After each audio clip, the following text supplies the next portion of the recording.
Dobro jutro. Joj, ja sam se probudio. Eto popodne. Negdje oko 3 sata. 4. Nisam mogao spavati. Oh shit. Paljača koji valja.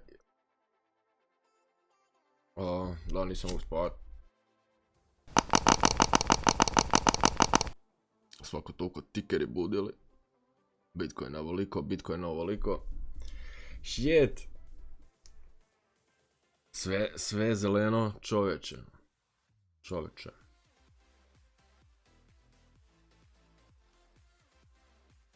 Znači, mi smo zadnji put kad smo pravili te videe, moram ja pogledati, smo vidjeli šta ja znam.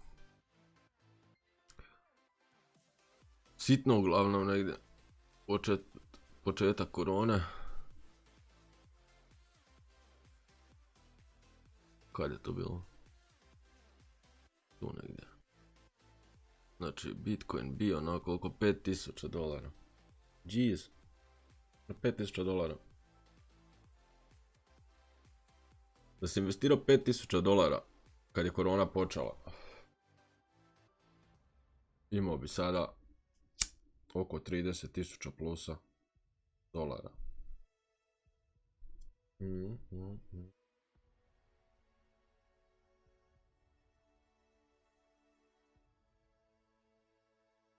Lijepa matematika. Isto tako sa Ethereum.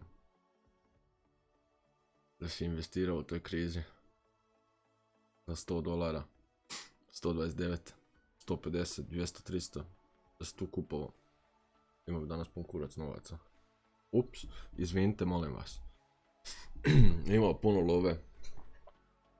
Ali, to uopće nije problem ako misliš da si nešto propustio, jer nisi ništa propustio. Mi smo sada u ciklusu tom sljedećem. Znači, halving je bio ovdje. Znači, vidi. Ovdje je prije bilo all time high. Znači, tu ti je bilo najveći point tada, 2014. Uglavnom, to se onda podiglo ovamo i razbilo taj all time high i onda se tu ošlo na gore opet. To znači ova točka ovdje je sad ova točka ovdje. I ovo vrijeme tu je ovo vrijeme tu. Znači, mi smo sad razbili all time high. Ovaj tu stari. Znači, mi smo sada negdje na skali ovdje. Ali tu gore, razumiješ? Znači, mi smo sada tu negdje. Na tom svemu tu. I to će sada eksponencijalno rast puta 21. Znači, ovi 20.000 all time high puta 21. Ja osobno mislim da će to tako da bude. Pošto da vidimo. Kako to računa? 20.000 puta 21 je shit for 20. Ja mislim da će baš na to ići. To je bilo baš super, ha? Znači, ti ako si kupio za 30.000, recimo jedan Bitcoin 33.000 i prodaš za 400.000, ti si bogat čovjek, razumiješ? Ti si bogat čovjek. A ako nemaš, jebaj ga, onda investiraj 1000, dobit ćeš puta 21, razumiješ? I hope so. Znači, nije to teška matematika, multiplikator je takav. Jer ovdje u bloku se dobivalo još 25 Bitcoina o bloku koji je bio razbijen. A od halfinga ovdje se sad dobiva samo 12,5 Bitcoina po bloku. Kod sljedećeg halfinga će biti 6 G. Razumiješ ti to? To će biti manje Bitcoina za nas sviju, to znači automatski da će to rast.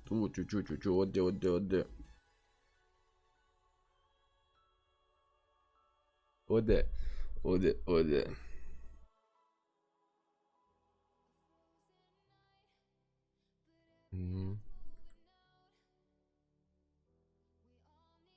Skoro smo prešli trilijardu market cap volumena.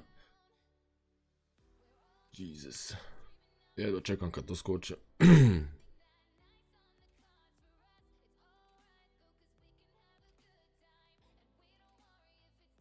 Zato mi sad tražimo investore i ljudi koji bi se isto htjeli obogatiti na tome malo, koje bi mi povukli sa sobom i naravno za malu proviziju to radili. To jest ja radim sam, ali imam par partnera sa strane koje imaju sami svoj novčanik, znači mi se samo, bože kako se to kaže, berater. Ej, jedan mate, sad ću baš pogledati.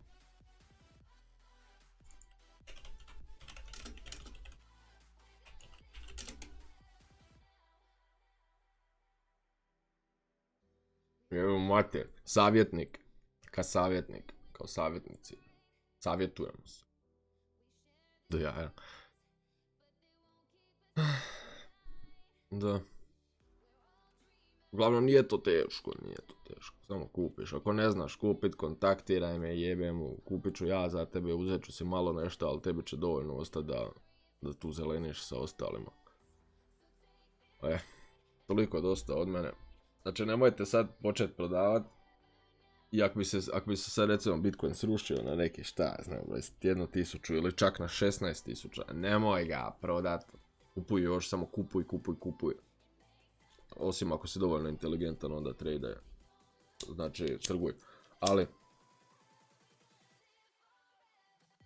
čuvaj se multiplikatora. Tamo ne ide niko. Tamo možeš sve odjednom izgubiti. Ja osobno multiplikatore ne koristim, zato što su to jednostavno, daš informaciju botu, znači robotu, i robot to bolje izračuna i onda te zajebe naravno. I na kraju će uvijek pobijediti, pošto ti ne znaš bolje računati od robota. To je tako. Ako se ne varam. Rijetko kad. Mi smo jučer malo Bitcoin Casha uzeli. Ali kad... Otvori mi se. To je to, toliko od mene. Nemojte zaboraviti lajkati i subscribe, pošto ja to besplatno radim.